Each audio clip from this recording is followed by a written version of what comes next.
ಇನ್ನೊಂದು ಬೇಕಾದ್ರೆ ಅದಕ್ಕೆ ನೆಕ್ಸ್ಟ್ ಫಾರ್ಮ್ಯಾಟ್ ಮಾಡಿ ಅವರಿಗೆ ಹೇಳಬೇಕು. ಇಲ್ಲ ಇದು ವಾಪಸ್ ತುಂಬಲೇಬೇಕು. ಸರ್ ಒಂದು ಮಾಡ್ಬೋದು ಸರ್. ಏನಂತಂದ್ರೆ ಇವರು ಈ ಏಜೆಂಟ್ಗಳನ್ನ ಒಂಥರ ಡೈವರ್ಟ್ ಮಾಡ್ಲಿಕ್ಕೆ ಆಗೋದಿಲ್ಲ. ಬ್ಯಾಂಕ್ಗಳು RBI ರೂಲ್ಸ್ ಪ್ರಕಾರ ನಡೀತವೆ. ಅವೆಲ್ಲ ಕೋಆಪರೇಟಿವ್ ಬ್ಯಾಂಕ್ಸ್ ಇರಬೇಕಾದ್ರೆ, ನ್ಯಾಷನಲೈಸ್ ಬ್ಯಾಂಕ್ ಇರಬೇಕಾದ್ರೆ, ಸ್ವಸಹಾಯ ಗುಂಪುಗಳು ಇರಬೇಕಾಗ್ತದೆ. That should be run as per the law ಅಂತಕ್ಕಂಥ ಎರಡು ಮಾತಿಲ್ಲ. ಅವೇರ್ನೆಸ್ ಕ್ರಿಯೇಟ್ ಮಾಡಿ ನೀವು ಹೇಳ್ತಾ ಇರೋದೆಲ್ಲ ಈಗ ಸಿಸ್ಟಮ್ ಕರೆಕ್ಷನ್ ಹೇಳ್ತಾ ಇದ್ರಿ.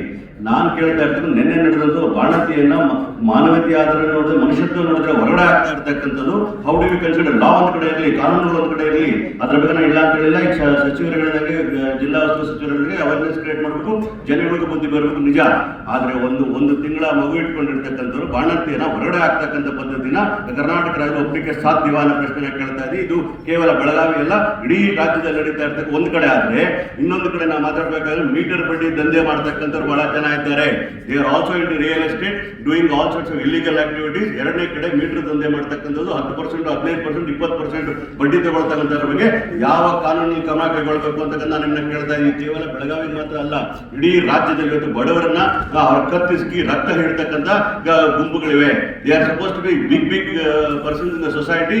ಬೈ ಗಿವಿಂಗ್ ದಾನ ಧರ್ಮ ಮಾಡಿದ್ರೆ ಸನ್ಮಾನ ಮಾಡಿಕೊಂಡು ಮಾಡ್ತಾ